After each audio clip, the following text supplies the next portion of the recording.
صحیح بخاری میں حدیث ہے، نبی علیہ السلام فرماتے ہیں میں نے خواب میں دیکھا کہ میں نے یوں تلوار لہرائی ہے تو اس کا اگلا حصہ ٹوٹ گیا، تو میں نے اس کی تعبیر کی ہے کہ احد میں ہمیں تکلیف پہنچے گی، اور پھر میں نے دوبارہ تلوار لہرائی تو وہ اپنی اصلی حالت میں واپس آ گئی، تو اس کی تعبیر میں نے کی ہے کہ اس تکلیف کے بعد پھر اللہ تعالیٰ ہمیں راحت دے دے گا۔ ظاہر ہے کہ پھر الٹیمیٹلی شکست جو ہے وہ فتح شکست میں بدلی، اور پھر شکست سے دوبارہ سے سروائیول تو کم از کم ہوگی، اگرچہ کئی انصاری اصحاب جو ہیں وہ شہید ہوئے، مدینے کا کوئی گھر نہیں بچا تھا جس میں میت نہ ہو۔ ایک غم کا عالم تو تھا، مہاجرین میں سے بھی حضرت حمزہ بن عبد المطلب، ان کا غم ہی رسول اللہ کے لیے بہت بڑا تھا، وہ آپ کے بھائیوں کی جگہ بھی تھے اور چچا بھی تھے، دودھ پیتے، رضاعت کا رشتہ بھی تھا ان سے، بھائی والا بھی، آرمی چیف بھی تھے، بدر میں بھی احد کے اندر بھی، تو حضور کے لیے وہ بھی غم بہت تھا۔ حضرت حمزہ بن عبد المطلب کا غم اتنا بڑا غم تھا کہ صحیح بخاری میں ایک پورا چیپٹر ہے غزوہ احد کے چیپٹر کے اندر نا، اس کا عنوان ہی ہے حضرت حمزہ بن عبد المطلب کی شہادت، اور اس میں وہ لمبی حدیث ہے وحشی کے بارے میں۔ دو تابعین جو ہے وہ وحشی کو ملنے کے لیے جاتے ہیں، وہ شام میں شفٹ ہو چکے ہوتے ہیں، اور ان سے جا کے حضرت حمزہ کا قتل کے بارے میں پوچھتے ہیں، تو وحشی بتاتے ہیں کہ جی میری یعنی ڈیوٹی لگائی گئی تھی جبیر بن مطعم کی طرف سے، خیر وہ جبیر بن مطعم بعد میں وہ بھی مسلمان ہو گئے، وہ بھی صحابی ہیں، اور ہند جو بیوی تھی ابو سفیان کی، اس نے اپنے باپ کا بھائیوں کا بدلہ لینا تھا، تو وہ کہتے ہیں میں ایک پتھر کے پیچھے چھپ گیا اور میں انتظار میں رہا کہ میں موقع ملتے ہی سامنے آ کے وہ نہیں لڑا،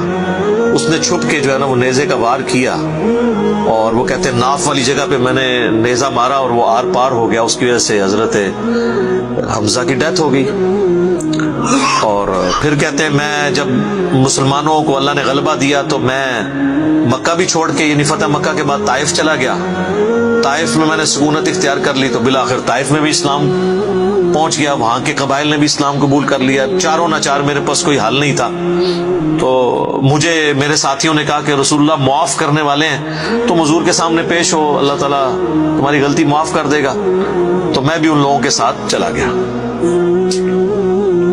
اب وہ نبی علیہ السلام کے سامنے پیش ہوئے، صحیح بخاری کے الفاظ ہیں کہ نبی علیہ السلام نے پوچھا واشی کہ یا رسول اللہ واشی ہو، قاتل حمزہ کہ یا رسول اللہ۔ آپ امیجن کریں، آپ فرمایا کہ واشی تیرا جو یہ عذر ہے میں اس اعتبار سے اسلام قبول کرتا ہوں، لیکن کیا تم یہ کر سکتے ہو کہ مجھے اپنی شکل دوبارہ نہیں دکھانی؟ اچھا یہ حضور کا ہی حوصلہ تھا، ادروائز تو اس کا گاٹا اترنا چاہیے تھا، ٹھیک ہے، کیونکہ اب جب کہ غلبہ اسلام کا ہو گیا اس کے بعد اسلام قبول کرنا، لیکن حضور کی شفقت تھی۔ لوگ اگلے جملے کو تو دیکھتے ہیں کہ حضور نے کہا مجھے شکل نہیں دکھانی، اور وہ یعنی سمجھتے ہیں کہ شاید حضور نے سختی کی ہے یا ایک فنیٹک اپروچ ہے، ایسا نہیں ہے۔ آپ دیکھیں کسی کی جان بخشی ہو گئی ہے، یہ چھوٹی بات ہے۔ تو اس پہ میں اکثر جملہ بولا کرتا ہوں کہ چچا سے زیادہ انسان کو اپنی اولاد سے محبت ہوتی ہے۔ قاتلین حسین جو ہیں، قاتلین حسن ہیں، ان کے ساتھ قیامت کے دن رسول اللہ کا کیا ایٹیچیوڈ ہوگا ایز کمپیئر ٹو قاتلین حمزہ ابن عبد المطلب۔ کوئی شخص دنیا میں کہہ سکتا ہے کہ جی مجھے اپنے چچا سے اپنی اولاد سے بھی بڑھ کے محبت ہے، تو اس کا تو ذہنی توازن بگڑا ہو تو لادہ بات ہے، یہ جھوٹ بول رہا ہوگا۔ تو یہ کربلا جو ہے یہ کوئی چھوٹی چیز نہیں میرے بھائیوں، اور اس سے یہ بھی پتا چلا کہ غم کبھی بھی ہلکا نہیں ہوتا۔ فتح مکہ کے بھی بعد کی یہ بات ہے، یعنی حضرت حمزہ کی شہادت کو کم از کم 5 سال تو گزر چکے تھے۔ 3 ہجری میں غزوہ احد ہوئی ہے اور 8 ہجری میں فتح مکہ، اس کے بھی بعد کا واقعہ ہے، یہ 8 کا بھی ہو سکتا ہے 9 کا بھی، چلو کم از کم بھی 5 سال۔ کسی نے حضور کو مشورہ نہیں دیا کہ سوگ تو 3 دن تک ہوتا ہے، لیکن یہ سوگ حمزہ نہیں تھا، یہ غم حمزہ تھا۔ ہم اختلاف کرتے ہیں سوگ حسین سے، غم حسین تو قیامت تک جاری رہے گا، جس میں یہ پیٹنے والا ماتم والا معاملہ نہ ہو، بلکہ حسین علیہ السلام کی اس دعوت کو یاد کیا جائے۔ خیر حضرت وحشی کہتے ہیں، ظاہر ہم تو ان کا احترام سے نام لیں گے، صحابی تو ہیں، وہ کہتے ہیں کہ مجھے پوری زندگی اس بات کا غم تھا اور میں اللہ سے دعا کرتا تھا کہ اللہ مجھ سے نہ کوئی بڑا کام کروانا ہے۔ تو بخاری کے الفاظ ہیں، وہ کہتے ہیں جب مسیلمہ کذاب نے دعوی نبوت کیا تو میں نے اللہ سے دعا مانگی کہ اللہ میں نے اسلام کے سب سے بہترین شخص کو قتل کیا تھا، یعنی حمزہ کو، اس میں کوئی شک نہیں ہے، میرا تو اجتہاد ہے، اگر حضور کی وفات کے وقت حضرت حمزہ زندہ ہوتے نا تو پہلا خلیفہ حضرت حمزہ نے بننا تھا، کیونکہ خلفائے راشدین جب موجود تھے، جب تک خلیفہ راشد نہیں وہ بنے تھے ابو بکر عمر عثمان و علی، ان کی موجودگی میں بھی حضور نے اپنا آرمی چیف حضرت حمزہ کو بنایا ہوا تھا۔ بدر میں حضرت ابو بکر عمر عثمان و علی میں سے تو کوئی نہیں تھا حضور کی طرف سے آرمی چیف، یا حضور ظاہر ہے حضور علیہ السلام کو تو میدان جنگ میں وہ نہیں آنے دیتے تھے، خیمہ پیچھے لگاتے تھے۔ احد میں تو چونکہ کافر آپ کے خیمے تک پہنچ گئے نا، اس لیے پھر آپ کو فرنٹ سے لیڈ کرنا پڑا، ادروائز بدر و احد میں آپ خود آگے جا کے نہیں لڑے۔ اور حنین کے موقع پر بھی 12,000 کا لشکر تھا اور صرف 80 بندے رہ گئے تھے، صحیح بخاری میں آتا ہے 12,000 میں سے، اور حضور اکیلے آگے جا رہے ہیں۔ اور پھر آپ کی دلیری کی وجہ سے آپ نے، بخاری کے الفاظ ہیں، آپ نے زمین سے یوں مٹھی بھری مٹی کی اور یوں کافروں کی طرف بھیجی، اور قرآن میں اس کا ذکر ہے وَمَا رَمَيْتَ إِذْ رَمَيْتَ وَلَكِنَّ اللَّهَ رَمَىٰ، اے نبی جب تم نے وہ کنکریاں پھینکی تھی وہ تم نے تو نہیں پھینکی تھی، وہ تو اللہ نے پھینکی تھی، بس وہ مبارک ہاتھوں کی وہ برکت تھی۔ جب آپ نے یوں مٹی پھینکی تو سامنے جو قبیلہ حوازن کے لوگ جن کے تیروں کا مقابلہ کوئی نہیں کر سکتا تھا، ہر ایک کی آنکھ تک وہ کنکر پہنچا اور وہ اندھے ہو گئے، اور حضور فرنٹ سے لیڈ کرتے ہوئے انا النبی لا کذب، میں نبی ہوں اس میں کوئی شک نہیں، میں عبد المطلب کا بیٹا ہوں اس میں کوئی شک نہیں، یہ آپ علیہ السلام یہ اشعار پڑھتے ہوئے آگے گئے۔ تو نبی صلی اللہ علیہ وآلہ وسلم کے لیے حمزہ ابن عبد المطلب کی بڑی اہمیت تھی۔ تو اب واشی کہتا ہے جب مسیلمہ کذاب نے دعوی نبوت کیا تو میں نے اللہ سے دعا مانگی۔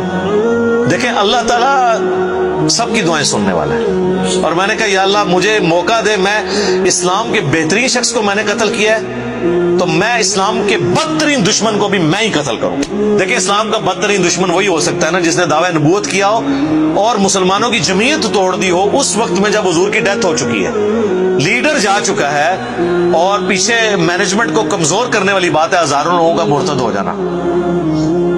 تو وہ کہتے ہیں کہ میں جب جنگ یمامہ کے لیے ندا کی گئی تو میں بھی اس لشکر میں شامل ہوا، اور میں نے اپنے وہی نیزہ جس سے حضرت حمزہ کو مارا تھا، سر عمر سیریز میں انہوں نے یہ سین فلمائے ہیں، وہ نکالا اور اللہ سے مانگا، اور کہتے ہیں میں نے دیکھا کہ وہ گھنگریالے بالوں والا جو ہے وہ اونٹ کی رنگت کا اس کا جسم وہ دیوار کے ساتھ ٹیک لگائے ہوئے کھڑا ہے۔ تو میں نے پوچھا کہ وہ مسیلمہ کذاب کون سا ہے، تو انہوں نے بتایا یہ ہے۔ انہوں نے دور سے اس کو مارا، ان کا نشانہ تو بڑا زبردست تھا، تو وہ مارا گیا اور گر پڑا زمین کے اوپر اس نیزے کے وار سے۔ پھر ایک انصاری صحابی نے آگے بڑھ کے اس کی گردن کاٹ دی۔ تو پھر وہ کہتے تھے کہ مجھے اللہ سے امید ہے کہ اللہ تعالیٰ اس نیکی کی برکت سے میری وہ غلطی معاف کر دے گا۔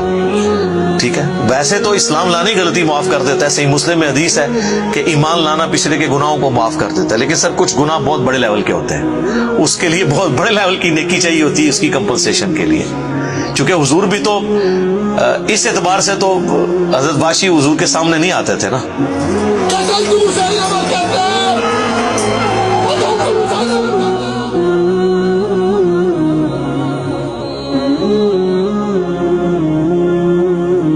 اور یہ کتنی بڑی ان کے لیے تکلیف دہ چیز تھی کہ جس نبی کا کلمہ پڑھا ہے وہ کہہ رہے ہیں مجھے شکل نہیں دکھانی۔ آپ اس تکلیف کو سوچ سکتے ہیں۔ ہاں اب میں یہ سمجھتا ہوں، اللہ سے امید کرتا ہوں کہ قیامت والے دن حضرت واشی حضور کے سامنے اس اعتبار سے پیش ہو سکتے ہیں کہ مجھ سے یہ غلطی ہوئی تو یا رسول اللہ دیکھیں آپ کے سب سے بڑے دشمن کو بھی میں نہیں قتل کیا، تو یہ بہت بڑی سعادت ان کو ملی۔ رضی اللہ عنہم اجمعین وعلیہم السلام۔ صلاۃ بر محمد وآل محمد، اللہم صلی علی محمد وعلی آل محمد واصحابہ اجمعین الی یوم الدین۔